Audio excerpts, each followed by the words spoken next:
Welcome to What's Your Story, where we, Jamie Marco, And Stan Brown. delve into the extraordinary lives of everyday people.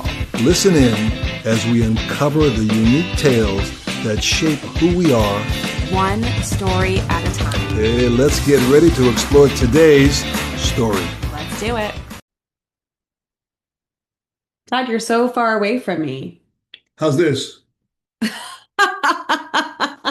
Come a little bit You know, closer, you're my kind of guy. as we age, our eyesight kind of change, modifies itself. So maybe you're getting that distance thing with your eyesight. Maybe I'm really closer, but I look further away. Listener, I can't make this stuff up. Hi, Dad. Hey, Jamie. Hi. Good. Good I can't say morning, good morning. afternoon, Just good morning. evening. Well, Good yeah. night. Well, we actually, so I think we talked about this before, but most people watch or listen to our show at like 6 in the morning. Hey, you have a little bagel with a schmear, a little bit of coffee. Yeah, we jazz you up. Thanks. Now I'm hungry. Appreciate Oh, it. gosh. Yeah. It's funny because listener, so if you're listening, you can't see us. If you're watching, amazing. But your We shirt, we look we amazing. do. Your shirt in person looks orange, but Zoom is making it look red. We almost look like we're post-holiday colors here. We're a pretty good example of distorted reality. Or diversity. Equity? And inclusion for Hey, sure. Oh, funny story. So, I'll decide whether it's funny or not. well, so our like because we're getting so much traction on our YouTube and people are listening, and thank you, listeners, so much for listening to us. We started this, or I started this as a passion project to get my dad on camera so it would live forever, and myself as well too. And we do this for fun. Like this is really just our fun conversation that we get to have. Now, if they listen with both ears, would that double us or something? Oh my gosh. Okay, good. I'm sorry. Anywho, So it's a so I funny got a story. message. I won't say from who, but I got a message on Facebook this morning that said, "Oh my gosh, Jamie, I'm not sure how this happened, but my YouTube algorithm had you show up in my must-watch thing." It's a friend of mine from elementary school who I've not spoken to in probably 40 I hit years. the must-watch button. No, 40 years, and he came across the podcast and was like, just seeing you. Actually, I'll read you what it said because I got nothing. Let her read it. it was so incredible. Let's see. So it says, okay, so it said, not sure how this ended up in my YouTube search algorithm, but oh my goodness, it was so heartwarming to see you and your parents on video. Hmm. How cool is that? Did you like him? I do. He was a good friend for like growing up and amazing person. I knew him actually a little bit maybe we were an adult. But like so cool. And I just think that is I love that. If that like brightens somebody's soul because they got to see your episode of you and mom back when it was your anniversary, that's just like We're amazing. sending ripples across the universe. Well, what's really funny, you say that. So That was funny. the Wait, that was the universe, funny story. no. The what you just said, the ripples. Yeah. The universe listens. You need to be careful of what you put out there. And I have experienced in the last 2 weeks saying things out loud or even sometimes thinking them and they've come to fruition. So the universe, be careful what you say to yourself and to the universe because the universe hears you. You can trace your lineage back to Salem, Massachusetts. How? I live close to there. Okay Please then. don't throw up on camera. All right. Should we invite our guest in today? I'll tell you after we're finished with them. Okay, well, I know our guest. It seems like I always know the guest. No, actually, we've got some guests that you've known, and then we've got some guests that neither of us have known. I like meeting new people. I know, right? I'm always out looking like, hey, would you be a guest? I met someone yesterday. Would you be a guest? Like everything. If you're listening and you want to be a guest, we want to talk to you. People always think that our guests have to have like some sort of like major accomplishment or just like this incredible story. No, everyone's I also story. want to put out, Did the middle of my sentence interrupt the beginning of yours? not at all. I would like any guests out there, any questions you might have relative to life, liberty, or the pursuit of anything, send us a text, send us an email. We'd love to answer it and get two different generational perspectives. Are you going to give your personal phone number for text messaging? No one else calls me. Actually, I'll give a text. So you can text this number, 941-777-4930. If you have a question that you want us to answer on air or talk about. Anything. Anything. All right. Let's let our guest in. So this is my friend Ron. I don't want to tell you too much about it, but let's let him in. And you get to meet Ron, super cool guy. I have known Ron for a few months, and he is just this awesome guy who has a really cool story. Well, You come will on. appreciate. Hey, Ron, we're recording right now. So as you come off mute, look at first of all, look at the game you've got. You're on mute, but look at his game with he's got his book in the background, the blue butterfly, And his shirt matches. Was He's that intentional? I would like to say yes, but I'd be lying. So it was Uh, serendipitous intention. yeah, exactly. Ron Frost. I thought I guess was Mr. Frost from the Batman movie. No. Ron Frost, meet my dad, Stan Brown. You guys have not met. You will I soon stand. see that Hello, the Dr. apple Frost. does not fall far from the tree, but far enough because I'm going to apologize. I never know what's coming out of his mouth. That's all good. Yeah. Disclaimer. Let me, my phone is dinging. I should have turned my phone off. I'm so rude. Oh my gosh, I hate these like phones. You know, you just mentioned lying, and we are in this stage right now Hmm. with my 10-year-old daughter who is testing out her lying ability and lying about stupid little things like, did you go brush your teeth? Did you make your bed? Yes, mommy. Then she didn't. So we are navigating that type of situation. My dad had sent me some research, and maybe you can help me get unstuck from that today about what I'm focusing on. So we'll talk about that. But before we do, we need to ask you a very serious question. Is he ready for Sure. this? I don't know. You want to ask me? Want me to ask it? I think you should ask it. Okay. Ron, today, what is your number on a scale of 1 to 10? 1 being a day that you should not be peopling, you should not be interacting with other humans, to a 10 being it is the best day you've ever had and you are living your best life. Then we'll ask your weight and your age. We will There not. you Within go. 3 pounds. I don't know. I've been living kind of close to the 9 and 10 space for a while. And yeah, I actually, I guess I actually, days have been great. Days have been really, really good. Yeah. How you said a while. How long is a while, would you say you live in the 9-10 space?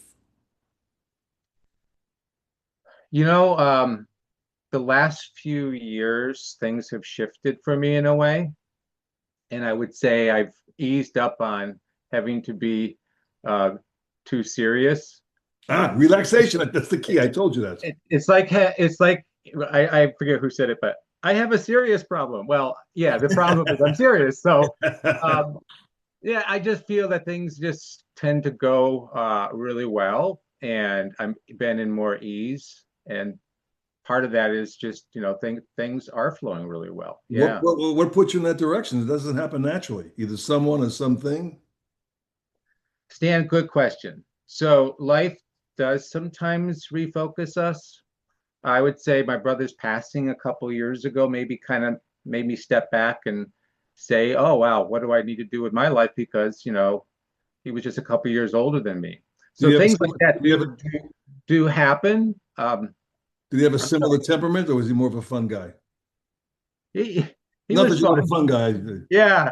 No, he loved adventure too. He was, yeah. So I related a lot to him, and you always have that when there's somebody in the family. But yeah, no, just different things. I would say, uh, I fell off my bike on my ride across the country, and Done even that. that moment kind of like shook me up in a different way. So life has these things that I would say um, make you kind of step back, and you can either be completely distracted by it, or you could be at ease with the grace and the unfoldment of every beautiful moment of it. Mm. And I would also say I do practice some of the things that I like teach in my book and stuff. I'm a person that does meditation. I'm a person that practices gratitude. I like getting out into nature. We have beautiful weather here in Florida, so it's yeah. So a lot of that I think helps as well. Is it my misunderstanding that when people go from serious to being lighter and having more fun, that's kind of like a one-way street? Because anyone go from having fun back to serious? Stan, that's a good question. I've I got don't three. I've got three more coming. Yeah, I don't know. We also get influenced by our tribe, our community, and the people we're around. So, they say that your income is going to be plus or minus whatever closest the six closest people or whatever. I think it has a lot to do with so many other things as well. Yeah. But yeah, if you throw me in a group of serious people, I might take on the serious role. But for the most part, I agree with you. I don't think you really slipped backwards. Well, and I think you mentioned trauma, right? So losing a sibling, was that sudden? And you don't, if we don't want to talk about this, we don't have to talk about it. I want to be sensitive to your situation. So, is can we talk? Can I ask, Yeah. My brother's very close to me, so yeah. was it sudden that that happened, or was he sick? Jamie, no, he actually had a condition that my dad had, and it's a type of leukemia that is not as common, but he went in complete remission. And I went hiking with him. He actually is one of the few that has done the top, I think it's top 48 mountains in the White Mountains over 44,000 feet. Wow. So, and he did these a lot of time, most of them were in the last few years before he passed. And he was like up ahead of the trail. I'm gasping for breath. He's carrying the backpack with all the water and everything else. And so, definitely strong spirit, but it turned at a little point where the medicine that he was on and everything that he was doing wasn't working. And kind of to the point too where he was like almost like okay with life in a way. Hmm. Mm. So to be by his side, it was like it's funny. The last moment I drove up, or I flew up actually. I flew up to Connecticut, and my sister-in-law came out and she met me in a driveway, and she said, you know, he's been like out, like not non-responsive for like a couple of days. I don't want to disappoint you. And amazingly, when I walked through the door and walked into the room, sitting up, talking, we had this beautiful conversation. Ah, And he passed. I think it was, you know, by the time I flew back, he passed a few days later. Wow. But yeah, it does change you a little bit. And honestly, I feel like, you know, he was with me during my whole bike trip across the country. We have a common like soul aspect of loving life and adventure and things like that. So I kind of felt his energy and his spirit with me. And I still do from time to time. I love it. And we'll talk about that because I know you have a spiritual side as well too, that you talk about those types of things. And what I was going to say is that trauma, I think, can lead you in different directions. Like, they talk a lot about behavior assessments. And when you take that, you're typically the same behaviors. But if trauma happens in your life, that you can go a different way. And I think I know some people where trauma has happened and they were the life of the party, but they went down the darker path. And so Mm. when you ask about that, can you go from being the fun person? Mm. I think it just depends on the person. But anyway, we can talk about that whole other time. Let's take us back to, where you started this journey of your life. So did you grow up in Connecticut? I did. Okay. Yep, you're Bo- correct. Yeah. Born in Connecticut, and then you have an older brother. How many years were there between the two of you? 2.5 years. And then just the two of you? Any other siblings? I have a younger sister. Okay. And how much? So you're a middle. No wonder I Yeah. love you. We're both middles. No wonder we get along so well, High Rod. Middle five. children. Yes, there we go. High fiving it. How many years between you and your sister? 3.5. Yeah, so bigger gap between me and my sister. Got it. So So my two sisters were we're about, both very close. Yeah. yeah. Oh, that's so incredible. So you grew up in Connecticut. What were you like as a child? You said earlier that you got into this fun, less serious mode of your life a few years ago. What was that like growing up in Connecticut in your childhood? Oh wow. Um, I didn't know what I wanted to be when I grew up, and I still don't. Um, Who does? yeah. No, I was probably, if anything, I would say I was maybe a little bit more sensitive, like, you know, a little bit of the crybaby. And that was a little bit maybe rough on my dad. My brother was into sports, and I just wasn't. But I did go and work on my uncle's farm. I love animals. I love nature. I felt just being around the cows, being a helping hand on the farm, doing the, Yeah, you know, working in the fields, doing the haying and stuff like that, chickens, and yeah, all that was just to me. I felt that was my connection I love. more so. Yeah. And you know, respectfully, my dad kind of saw the strengths in all of us, and he kind of like made helped us all in our own way. You know, kind of live more in a direction that we were actually our soul was maybe more directed to. I don't know how he saw that, but it was definitely. I became a baseball catcher because my brother was a pitcher. You're Oh, forced into that. So And then so you would have played on the same team being so close in age, yes? Oh yeah, yeah. Did your dad coach the team? My dad was a coach for a while. Wow, boy, you've got this sixth sense. I'm feeling the energy. Yeah, Listener, Ron and I have never spoken about this, but I'm just yeah. feeling like the energy, picking up on that. So you grow up and you got you're doing you're the catcher, your dad's the pitcher. I mean, your brother's the pitcher, your dad's the coach, and you do this all the way through high school.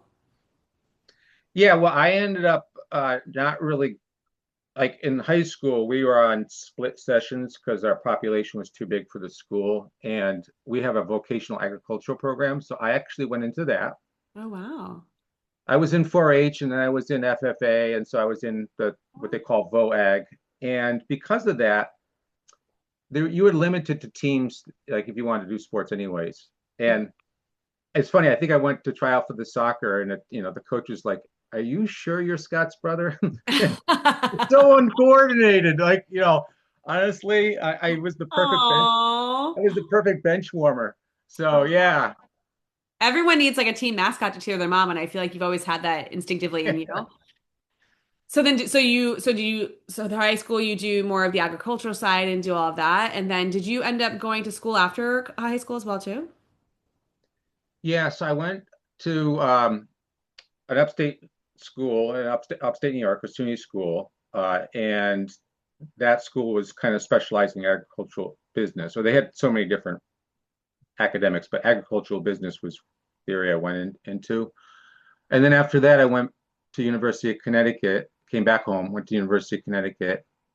So I got a degree there, then I got a degree in education. But then I went back for engineering like a couple of years later. Wow. Because my dad was an engineer, and my brother was like an engineer, my uncle was an engineer, and I swore I would never become an engineer. Yeah. My whole family was in real estate, and I swore I would never sell real estate. And then I eventually got into real You estate. That's didn't, a whole other you story. didn't swear enough. Yeah, yeah, that's not the problem. So interesting. So you said to SUNY you went first? You said A SUNY? SUNY school, SUNY Yep, Cobblestone. yep, Yep. yep. And then UConn, and then Yep. back to SUNY for the engineering degree? Or where'd you go? No, actually, just because I was working, it was one of these agreements where the company I was working for would pay for my education, but I Oh, had to commit to the 40-hour work week. Sure. So I was going night schools at what's called Hartford State Technical College. oh, okay, cool. I think it used to be called the South Hartford Institute of Technology, but when you spell that on a shirt, it really didn't really work. So Hartford State Technical College, yeah. So that's actually where I got an associate's in engineering. But what it did was it put me into a position in a company where they made me an engineer, they paid me, and it was more on the manufacturing engineer side, which I absolutely loved. Okay. Yeah. So interesting. So how long did you do that for? For probably about 3 more years, but then the product that I was working on, I got more excited about selling the product Right.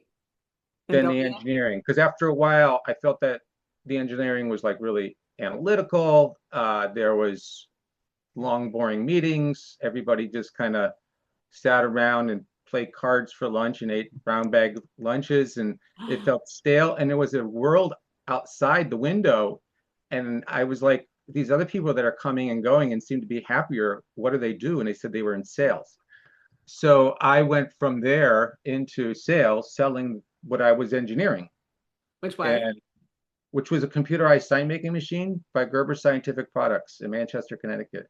What did it do? Made signs. So if you're What familiar kind of with, signs? Like what kind of so signs? if you're familiar with it, this transition happened in the early 80s. So it was 1984, 1986 time period. But used to be that a sign making was a craft or a skill that people would develop where they would have a certain way of painting, typically certain paints that were used for that, and they could do lettering. Lettering was a skill. And somebody that was maybe really good at it could do 3 fonts like that. That's what they did. Or you would buy chart, what they called die cut letters. So you get so many A's, so many B's, so many, and then you got to line them up and you got to spell a word and you got to do that spacing or the kerning or whatever. So Mm. It sounds like the science project I just worked on with my daughter. Please don't. yeah, PTSD, PTSD, continue. I mean, but the science but project that she did all by herself. Sorry, go ahead. yeah, no. It's all fun. And actually some of those things were used for Oh, science projects, right? yeah. So then all of a sudden, this company develops, this company that I'm part of. I really wasn't like the inventor of it, but I was involved with the project as an engineer. And it was a computerized sign making machine that had a little knife blade that could cut adhesive back vinyl. We partnered with 3M. 3M made the vinyl. So Okay. that's really what they did. And we had maybe 10 different colors, maybe two shades of red, black, white, blue, green, yellow. So we were the beginning of being able to take that from a craft into a computerized way of doing things quicker, faster, better. And Yeah. it grew quickly from there. So partly when I saw, well, if I'm going to go out and do the sales, I better do it now because this is really where this Yeah. whole revolution is starting. You were first to market, weren't you?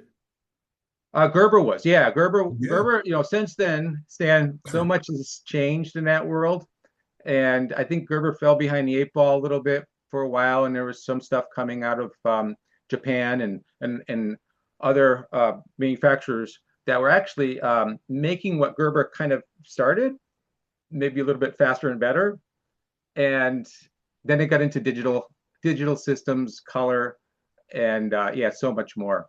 How long did But you stay on the sales side for? wow, quite a few years. And because they have a relationship with distributors, they don't sell direct. They actually use a team for marketing, but the salespeople would go work for distributors. So I left Connecticut and went to Virginia because the territory that I was actually given by one company to help develop was in Virginia. And yeah, so I stayed within the whole realm of sales for quite a while, but I've changed a little bit with that company moving to another company, selling more than just the Gerber product, more products within printing and signs, always within printing and signs. And did And you then I got have it. a more sunny disposition during those years? What's that? Did you have a more sunny disposition during those years as a sales executive? Oh yeah, I mean, but did yeah. you feel kind of, and like for lack of a better word, stuck in that role and not doing what you were really passionate about because you really loved the whole 4-H side, the agricultural side, but you went into engineering, got into sales. Like, were you kind of finding a path that you felt was fulfilling someone else's needs versus your own? And I'm totally projecting here. No, you're projecting in the right way. Okay. I would say yes with the engineering. Okay. So it wasn't that I wasn't good at it. I'm great at math. I'm great at science. I'm great at problem solving, but I just didn't like the environment of it. It wasn't fun. So with nature, outdoors is what I connect to. Yeah. So when I was given the sales territory of Virginia, I was, I mean, it's funny to think about it. I was enjoying just being out of an office, Mm, going with at the first, I had a car, but then I went to like a van where I can carry more equipment and I could go and I could demonstrate the equipment. I would meet people, connection, right? I get to meet yeah. people, get to learn about their story. And then I would travel through Virginia and I was all the way out to the Blue Ridge Mountains. There were times when I would can't go camping. So pretty. We turned in our receipts and all the other salespeople said, you turned in a $10 campground and we're spending all this for hotels. You're making us look bad. I love that, but that was like feeding your soul. Yeah. So then how do you go from doing that to now? So listener, now Ron is an author, a speaker, and a coach. So where in your life did that moment transition from sales and signs and engineering to now what you're doing now? So good question, Jamie. And the sales actually did go into more franchising support and being kind of a consultant for a bunch of businesses through a franchise and teaching them sales because everybody needs to kind of learn that. Sure. But We're all selling all the time. yeah, I would say I would say I learned probably more from failure than from success. Go on. So with everybody wants to be successful, right? That's kind of this urge that we all have when we're trying to fit into the world the right way and following the steps of what that's supposed to be. But I would say when I had the first real issue was not achieving the success I wanted to at the beginning comparatively to the rest of the sales crew. And then also later in my life, I actually got to a point where everything spiraled backwards, lost my girlfriend, lost my business, lost my house. Became a Um, country song. was yeah, it was like Did you lose your truck? Did you lose your truck? no, I didn't. I actually, yeah. So I was like, everything spiraled backwards, but it was kind of a, I would say, a mental clarity moment too. And what age Um, was that? What age did that happen? Probably 28, 29, before I was 30, maybe. So close to your quarter life crisis that they call at 25. Everyone's got like a quarter Yeah, life crisis they have. They do. Okay. Yes, Oh. that's a huge thing. I mean, you were yeah. having babies, so like you had it in a midlife My, crisis. my first Saturn return. So yeah, it was definitely a place where I looked at it this way. It was like I didn't have any more worries. I mean, technically I was homeless for a little bit, but I had friends. So You were free. You were yeah. free. Campgrounds. And I found myself kind of like just experimenting with life, and basically all the principles that I teach came from that moment. And it's really a whole different way of, I mean, this information's always been out there, but I try to put it together in a way that I felt worked for me. I was my first guinea pig. So I basically focused on, okay, what is it that I want to do in my life? What is my purpose? And from my purpose, what are the things that what we would call objectives or goals or directions that we want to go in? That's unique to me, not to anybody else, but to me.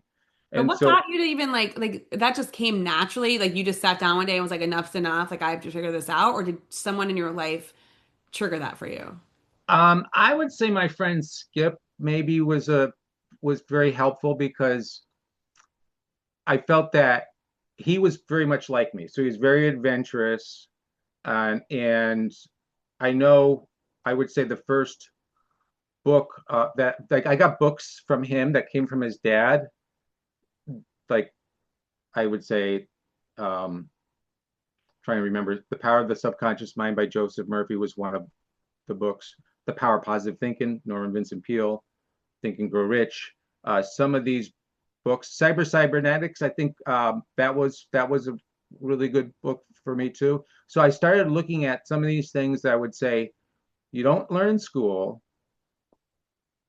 and I kind of felt like, okay, I can try some of these things and see if they work in my life. Because if they work in my life, then I can prove it to myself, but then maybe I can teach other people too. That's kind of where I started. And so I was into visualization, which was, it's a different type of meditation, but it's kind of like visualizing your success, whatever that might be. Before even vision boards, like vision boards Yeah. became popular later, but at this point, it was more like seeing and feeling, what is that success like? Yeah. And also, um, know, knowing that as you start to move forward, as you start to make movements forward, whatever they may be, being some sort, being aware of your surroundings, being aware of your support, being aware of things that are like doors that are opening for you, like, and having clarity around, does this make sense for me? And in that sense, I found that that helps our own intuitive guidance system. Not that you don't need logic. A lot of times people say, well, you got to be logic or intuitive. No, they go together. They blend together very well. And so that time in my life allowed me to kind of experiment with that, and things started working out for me. And then I was able to like duplicate it and duplicate it and duplicate it. Oh, cool. Yeah. And now I don't know a lot about this, but I know you've mentioned that you do some stuff with the Center of Spirituality, or is that, or Center what? for Spiritual Living. Yeah. Yeah, Center for Spiritual Living. Tell us a little bit about like what that is, because it sounds like you mentioned being connected to Scott and feeling Scott with Yeah. you as you're, doing Yeah. the ride. Does that have anything to do with that side of life, or tell us more about that piece of your world? Yes and no. I mean, I think as children, we're all born with this innate nature, and we're connected in a certain way, and then we try to fit in, and somehow we're all naturally, I would say, intuitive. Agree. Yeah. We all have our clairs. We just don't notice them. We don't work with them.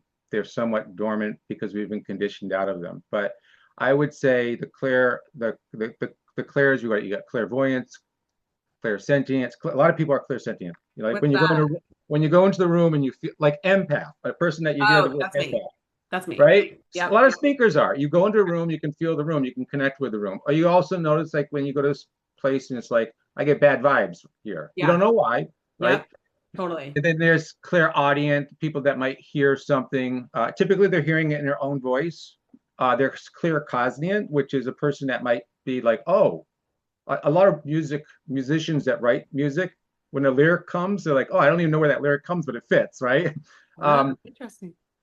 so yeah, so those skills I think we all had. Mine was probably more along claircognizant. Like I always knew when mom and dad lost the car keys, I knew where they were. Like there's like little things like that. Really? Because Yeah. you hid them or because Yeah, right? Because I no, it's just this like I guess it's our soft intuitive nature, and it's something that Yeah. can't be forced, but it's got to be observed. And when you practice it and you sit in silence, you start to recall these things, and you can use these as your guidance system. We talk about like AI, artificial intelligence. Well, this is like almost like what we would say is our own universal intelligence. We're tapping into that more, and that can be a very good, very helpful for guidance. How do you use that today? Like if you, I mean, is that still as strong as it was when you were finding the keys? Like you still feel that is your strength right now as well? For a long time, it wasn't because I was trying to fit myself into the box of what we would call societal norms, just get a Mhm. job and fit life, Mhm. right? Yeah. But I have gone back to meditation and stillness, and I do practice with grounding. Even if you do energy work like Reiki or Tai Yeah. Chi or Qigong, like a lot of that stuff helps you to reconnect with the subtleties of your body and just being able to pause enough to be aware. Like if you get somebody gives you an invitation to something, especially for people out there that are overcommitters or Mm, say yes to too many things. yeah. If you get an invitation to something, if you feel this subtle like no, or if you feel like maybe it feels a little bit off to you, I would say take a pause. All that's doing is not a yes or a no. It's just ta listen to yourself, take the pause. The people that are more visual, like I've worked with some people that are very visual, theirs may not come through the clear sentient. They may be more clairvoyant and they might get like an image. It's a quick flash. Sure. Mm. I call that internal intelligence. Oh, is that what you call it? Yes. Yeah, internal intelligence. Yeah, I. You're right, Stan. I Yeah. think that's so cool. You know, it's funny, before you came on, we could not have known you were going to be talking about this, but we were talking about the power of the universe and what that looks like and how you connect with the universe. And how I was saying this last week, so many things that I've been putting out there have been coming to fruition. It's really crazy and different. And I was trying to pull something up because I loved this quote that came of something about, It's from his stuff or your stuff? every time you say no to something that drains you, you say yes to clarity. And I just Nice. thought that was like such a cool thing and quote that I had heard about, because it's true. Those people that like overcommit, and then you should be saying, no, so you can say yes to more things. So what else goes along with that connection that you have? Like how are you using that Center for Spirituality now to lift you up and lift others up? So they actually booked me for speaking quite a bit. There's 3 or 4 centers in Florida that I've spoken at, and some are on repeat. Also, another one that's very similar called Unity. Um, there's one in Vero Beach. There's one in Bonita Springs that I'll be speaking at shortly. So they're basically what I would say is more, well, quantum physics is the science side, metaphysics is the spiritual side. So they're like a blend of both. And if you've ever heard the saying, change your thinking, change your life, Yeah. that actually kind of comes through the Center for Spiritual Living initially. It is from a book called Science of Mind, which kind of brings together all the teaching from both a science perspective as well as from more of an ancient understanding perspective. I mean, we hear it everywhere. It's kind of like it's working with the self. Everything outside of us is a reflection of what's going on inside of us. Hmm. So it's kind of like you'll hear Ernest Holmes uses the world is a mirror. It reflects back to the individual what they are thinking into it. And or something more biblical is, as you believe, so it is done unto you. So you see these things as common truths. I like to say it's an inside job.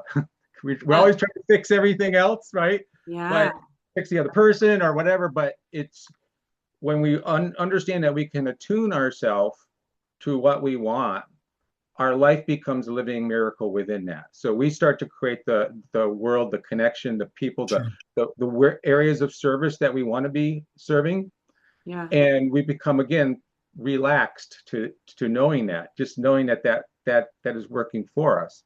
And so a lot of these things, like my next speech is going to be at the Center for Spiritual Living in Cape Coral, and it's on gratitude. I've titled it Gratitude Unleashed, and it's how radical appreciation can change the world. So Yeah. it's typically 25-minute to 30-minute talks, and they wrap it around with music and stuff like that. And so I like it. It's fun, and I know most of these communities, and I always love going back to them. I think it's really interesting. You talked earlier about that connection and how when we pause and we just slow down and we meditate and we connect with what's happening on the inside job. But that's a really hard thing for many people to learn is to just pause and like reflect internally. So, what would be your advice to people that are in the heat of it right now? Like they are just heavy with the noise, heavy with the energy that they don't want in their world, but they don't know where to start. Like, how do you start? Where do you start to get that clarity and that come back to your Claire, whatever it might be? Where would they start? So yeah, to your point, Jamie, sometimes we can selectively put in those pauses, or sometimes life will will do something that'll make us shift, think. And yeah, so if you want to do it intentionally, the first thing to do is to sit down and actually use the way we would schedule anything. Put it on a schedule. Mm, Hold yourself accountable to it. yeah. I'd say I have a I get have a back to 20. nature immediately. Get back to Mm, nature. Go to the forest, go to the ocean, go someplace where you can get. Yeah. 'Cause we're all products of the universe. What I don't get is we're all connected.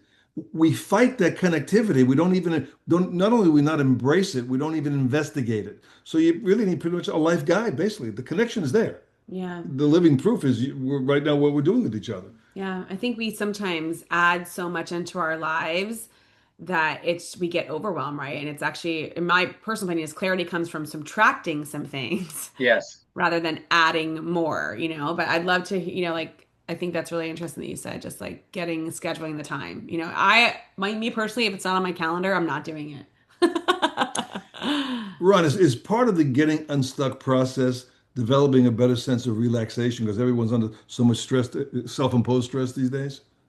Stan, you're right. Because, and also say what you just shared about getting out into nature. We're in a Wi-Fi soup, right? So it's Mhm. an energy that we don't see. It's not visible.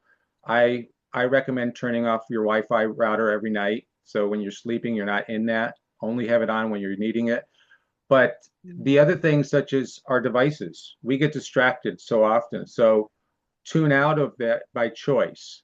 Take moments to get away, find that space. Some people might have a sacred room that they find that is, they can light candles or do whatever they want, to make that a soft, easy room for them to be in, or go out into nature. Also, grounding, which is barefoot on the earth. So, I mean, we've got a beautiful beach down here called Siesta Key. So it's got I think the properties of the sand are crystalline in nature. So it's really, really good to be able to spend time with the breath. If we slow down our breath and become conscious of our breath, we slow down the rhythm of our mind Yeah. instead of being in what we would call a heightened state or a beta state, we start to slip more into alpha. And if we deepen that even to a low alpha or a high theta, we tend to be more relaxed and our mind has mental clarity. And we not only become the thinker, but we become the receptor. And we start to then have aha moments, things that align with us. but it takes practice in doing that. And that's why I say the schedule is good because we're so used to schedules. We put Right. a, we put that on our device just to make sure that we're holding ourselves to it. And also don't make a huge commitment at first. If just make something small today. I have a journal, it's called the 21-day gratitude journal. And 21 days is because you always hear it's 21 days to create a habit. Sure. The intention is you want to keep doing gratitude, but if the invitation is 21 days, a person would say, "Oh, I can do that." And Yeah. that's really where the start is. Big Yeah. question. During your individual, when you're dealing with an audience, do you do any interactive exercises with them? Because most people, having been in sales for years, we have so many motivational classes, but no one teaches you how to personally experience what that feeling is. Do you do some? Is it tough with a large size audience?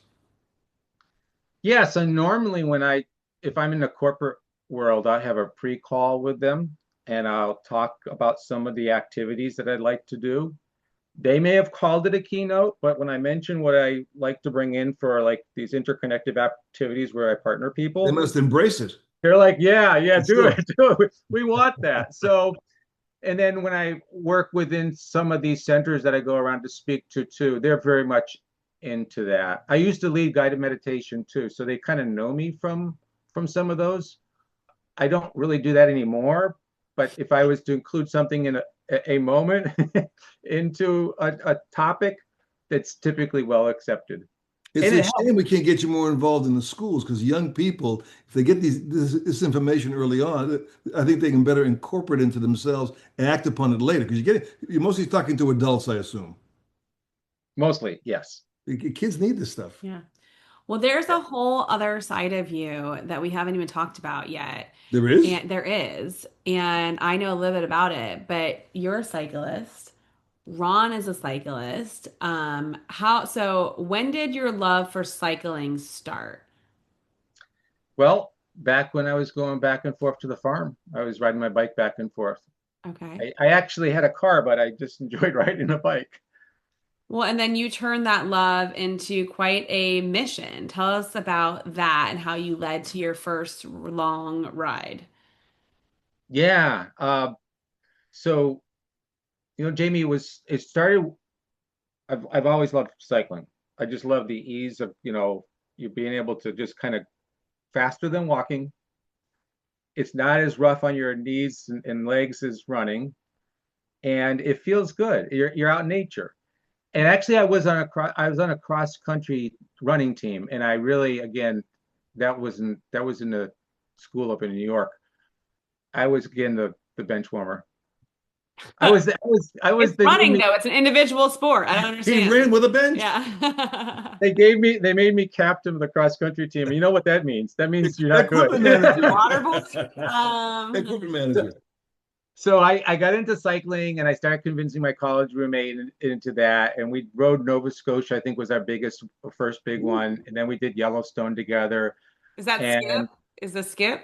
no, that's John. Okay, okay, got it, okay. John. And then yeah, Skip loves cycling too. So I always turned my other friends on to things that I liked, and that was something around cycling. But it wasn't until this past last year where I was able to kind of do that bucket list item, which is ride my bike across the country. Hmm. And that was fun. That was took the train from Winter Haven, Florida, all the way up to Washington, D.C., and broke my chain the first day. Oh, And jeez. you did this Yeah. solo, right? Like there was no support system along the way. Like you just got on your bike and went.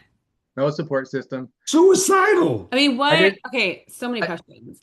I Like, took an old bike and I really decided to repair an old bike that I liked instead of riding one of my newer bikes. So a lot of different things. Yeah. why was it so important for you to do that? Oh, the old Schwinn. No, like to ride from DC Oh, the event. Like, why was that such an important thing for you to go from DC to California by bike? so again, after my brother's passing, things shifted in me, and I said, I could be working my life off, like really, really hard, making everything on my agenda work the way, my to-do list, the way I want it to work. Or I can then do something that's truly adventurous and love it. So that was part of it right there. And also, I don't know, it was a bucket list item. And to me, I love adventure. I love meeting people. I love, in a way, kind of just knowing that you don't have to have it all figured out to start to move, which is true in sales because you got a lot of people that Yeah. sometimes there's two in their head and they don't even go out networking, Yeah. right? So I think as more that we move, the more things start to unfold and uncover, and everything always does work out. What Our year was that, fear, Ron? What year was what's that? that? What year was that? That was last year. Oh, recently. Oh, Yeah. Yeah. So, knowing that if my spouse left to go ride across the country, first of all, he doesn't cycle, so that'd be my first concern. But that had to be a little bit nerve-wracking for your wife, knowing that you were going on your own from DC. I mean, like, tell us a little bit about that decision as a couple. You're like, hey, by the way, and how long, I have so many questions. How long were you gone for? 67 days. oof. Wow. Yeah. So how does that go down? You're having dinner one night and you're like, hey, babe, I'm just gonna leave for 6, 7 days. I'm just gonna go ride from DC to California. Like I mean, how does that even come up? I don't know the conversation Or you exactly. blocked it out? Yeah. But yeah, no, she totally agreed to me being able to do this. And yeah. And then my daughter had an app called Life 360. Oh yeah. And she goes, yeah, you download this and we'll know where you are. And I thought it was pretty cool because every time I looked at it, I'm like, oh, I'm making progress, right? Yeah. And yeah, so everything, and the fact that I was posting pretty much every day on Facebook, it was something that anybody could connect with. So Yeah. my sister up north and her family kind of knew, I was okay. I Yeah. always knew I would be okay, but it was kind of like I know how it would be if I was that and my daughter went Yeah. off, right? How old's your So, daughter? How old is your daughter? so my oldest is 29 and or 28 or 28. My youngest is 24. Okay. Did you map this out with back roads? You avoided highways? Yes, Dan. So I first found the Great American Rail Trail, Mm. which is an incomplete project, and I knew it. So it's like, I've heard how incomplete it is. yeah, There's some rough spots. yeah. So I went all the way up the C&O Canal Trail to the Gap Trail, the Great Allegheny Passage, then through all the way to Pittsburgh, and then I found a couple other trails. Wow. Eventually, because it is somewhat broken up, you have to then navigate with either Google Maps or I used something called Komoot, which helped. Thought was better for cyclists, and it kind of gave me safe roads, safe places like roads with big shoulders Sure. and Yeah. other, and it would find other bike paths too. But it wasn't until I got to Kokomo, Indiana, that I met a couple, and they were like, "How do you like the Great American Rail Trail?" And I'm like, honestly, there's some struggles with it. And they're like, "Well, we did the Trans-American," and I had heard of the Trans-American, so I'm like, which is mainly on roads, but it's from the American Cycling Association. It's cycle So friendly, sure. yeah, so I decided to kind of reroute. It would put more days on my travel. I knew I was going to put more time on my travel, but I figured I wanted to reroute in a way that I could get to something I really enjoyed and also pick up the Katy Trail, which is close to 300 miles across Missouri. So I was able to make a beeline from Kokomo. It's funny, I had worked in Indianapolis like years and years before that. I still had the cell phone of my friend Mike. I called him and he was like 90 miles, like a little less, like 80 miles from that point. And he's like, yeah, stay with me. So I'm like, okay, I got one. I just had to figure out where I was going to go across. Cause Yeah, yeah, where did you stay? Were you camping? Were you staying at hotels? Like where did you stay along the way? so camping was probably the majority of the time. I brought my camping gear with me. So you're I stayed at, riding on the bike with all your camping gear. oh yeah, Oh my yeah, God. a small tent. You get lightweight stuff. And then I did hotels. I did a hostel. I did That's nice. um, oh, this app called Warm Showers. So if you're familiar with the app called couch No, surfing. none of this. Is this all foreign to Okay. me? So couch surfing is basically you travel all over the world and you could find somebody that will put you up for a night. Wow. With Warm Showers, they're cyclists supporting cyclists. So a member of Warm Showers is a host to a cyclist coming through. That's cool. And so I found some of those and I would message them ahead of time. And sometimes it was just only 2 days ahead of time and Yeah. saying if if it's possible when I come through your area, can I stay Yeah. there? How many hours did you ride at a time? Um, 5 to 6 in a day would It be was more what of a I, was it a mileage goal per day though? yeah, I think I was about 60 to 65 miles per day. What were you driving? Was it a hybrid bike, a street bike? What the hell were you driving? So the Schwinn High Plains, it's called. I don't know if they make them anymore, but that was about 30 years ago when I bought it. Oh, How I many think speeds? it was the beginning of the mountain bike phase coming out. So it's more of a mountain bike frame. It's steel. It's a chromoly steel. So yeah, it's 26-inch tires as opposed to what you know like some of the newer bikes, which are larger tires and wow. rim brakes as opposed to disc brakes and things like that. But How do you like? I have so many questions. We only have a little bit of time left. I want to be respectful of your time. But so you make it to California, right? I think you said Venice Beach is where I'm remembering your story. Was it Venice Beach? no, the Santa Monica Oh, Pier. Santa Monica Pier. Yeah. So yeah, so I'm here. And then do you fly back with your bike? Yeah, so I was kind of thinking of donating my bike, but I couldn't work that out. So I flew back with the bike. I got something from Amazon shipped to my friend's business. My friend who gave me great gave me to ride to the airport, kind of helped me put everything in the it was called a bike bag. I'd never used one before, but it worked. My bike was in good shape when I got it back. So, Wow. yeah. And then you were brave or crazy, whatever someone wants to use enough to do that again recently, or so a different kind of ride. Tell us, you just got back recently from another pretty long ride as well. Not Yeah, as long, not as so I long. did one in Maine, up the coast of Maine with my college roommate John again. So we reconnected on that. Hadn't seen each other in years, and I think it was like 2 days after I mentioned it, he showed up with his bike at the my family has a cabin up in New Hampshire. We started there, but then yeah, that was absolutely wonderful. And now I'm going to India next month. So I'm doing what's called the Salt Ride. It's weird. Somebody reached out to me from an organization called Go Dharmic. They're a charity, worldwide charity, but they do a lot of projects in India. And this ride it's the same pathway that Gandhi did in 1930 for the Salt March. Wow. So it's got a bit of history to it, but it's we're doing it by cycling. So there's only a select number of people that actually do this every year. They found me, I think it was a guy by the name of Karish from India, saw my Facebook post of one of my when I was on my bike trip, and then he reached out to me and said, "Would you like to do this?" And I thought the email was a joke, but when Yeah, I offered to do a Zoom meeting, three of them from Godarmic got on a Zoom meeting with me, and it was like I was totally convinced. I'm like, "Yeah, I want to do this." that's so cool. How do you train for these? Are you cycling every day? Like, how do you train for any of this? So I didn't train much for the one across country. That was I my can't problem. even get out and ride my bike to pick up my daughter at school, and we live like 2 miles from her school. So it could go on. You get in shape as you move forward. And Okay. again, this goes back to sales. This goes back to entrepreneurship. This goes back to even the things I teach here. Movement forward. You don't know what you don't know until you move, right? Got We it. can be in our head and not contemplating everything, but life is still moving forward. Why not move forward with it? Yeah. So with the cycling, yeah, I didn't do nearly as much training with that ride. I do probably a little bit more now.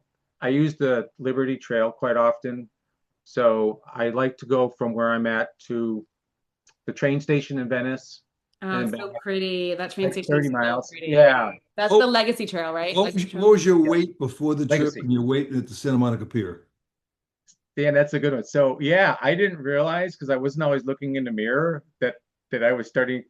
You can't you burn more calories than you can put in. Sure. So I left at close to 185. I'm 6 foot tall, so probably 180, 185, And and I 155 when you get to California, no? 153. Okay. So you're close. You're very close. Yeah. Did you Yeah. come home and your wife was like, "Oh my gosh, you look like completely just Did different"? she pay the ransom? Yeah. Yeah. Yeah, and That I is had a beard, and it Nice. maybe I was. need to get on a bike. No pictures? You knew you wanted to, we need Yeah, it's pictures. Facebook page. They're on your Facebook page, right? Oh yeah, you'll see them on my Yeah. Facebook page. Yep, yep. Did you, at 153, did you feel tight or light? I felt great. Yeah.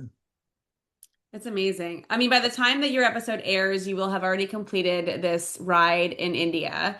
How Yep. long is that supposed to take, that ride? So that's an 8 day ride. Okay. Different diet.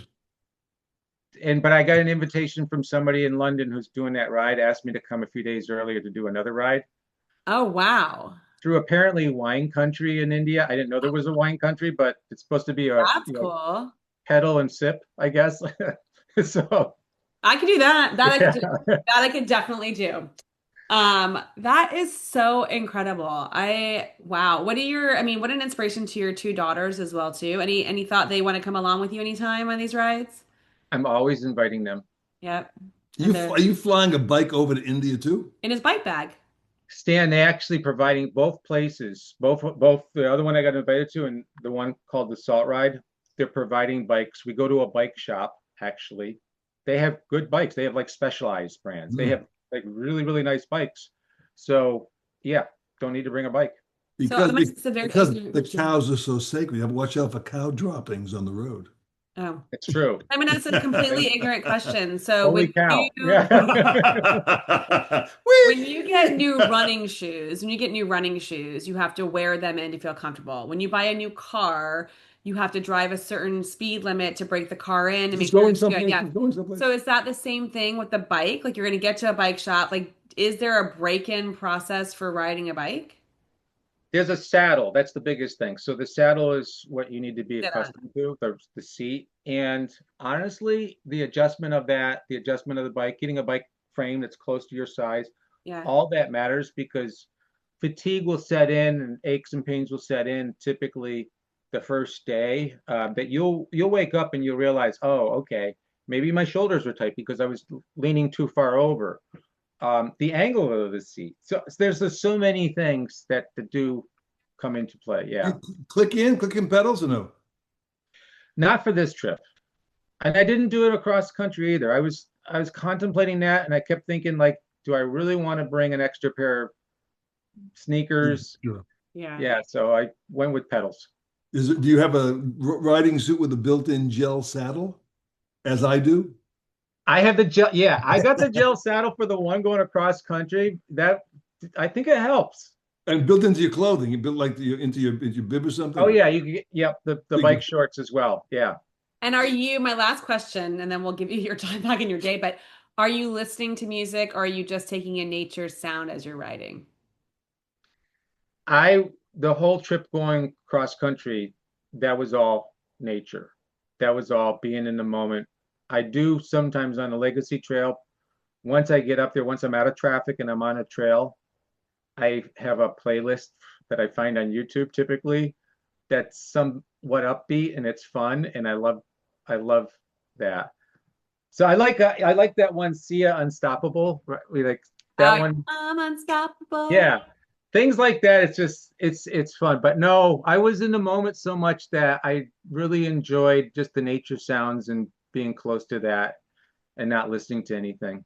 Do you The have a guy I met was listening to books on tape. So the guy I met across, he was going through all these books. He would tell me about them, but I wouldn't.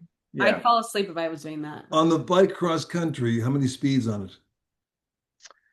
Wow. So I got 3 up front and I got 6 on the back. I think on that bike. You do different speeds in the front and the back? Then maybe his bike. Oh. Yeah, so I got I'm like a three little just three simple brakes. three cogs, 3 cogs up front, and then I think 6 cogs in the back. Oh. And I Average think speed, average speed per day, 11, 12 miles an hour. around that, yeah. Oh, look at you, cyclist. You're Yeah. gonna go cycle with him next time? I can't afford to fall off away from home. Yeah, he had a pretty bad fall not It too was long so stupid. It was just. in the neighborhood. Uh, all right, so Ron, this is not all that you do, but we have taken up so much of your time. So quickly share this. You've got 2 books, right? Is it 2? Or no, is it more than 2? Yeah, I have the new one called Go Ride a Bike. Love it. And yeah, that one's on Lulu. It's Okay. also on my website, so you can find a link to the book on my website. And then this one, which is the one that I published a number of years ago, called Getting Unstuck, the 9 Keys to Creating More Prosperity, Fulfillment, and Joy in Your Life. Ooh, And so those are those principles that I do a lot of my teaching with. yeah. And there's also a companion that is the 21-day gratitude journal that kind of goes with that, because I speak about gratitude. Sure. Yeah. I love it. How can our listeners connect with you or follow you on your journey of writing? You're following on your journey on spirituality, and follow your journey of speaking and coaching and buy your books. Where's the best way for them to connect with you? Jamie, the best way would be ronaldfrost.com. I Okay. know everybody knows me as Ron, but Ronald was the name I was given. So ronaldfrost.com. Besides, somebody else took ronfrost.com. So Ah, jerk. Who is yeah, it? I'll send me after him. Okay, I'll all give it that, up. my I'll give it up. contacts information is there. My links to my books are there. The salt ride, people will see if they want to learn more about the salt ride. I have that in there as well. Okay. And yeah, if anybody ever wants to reach out to me for anything, I would be glad to help.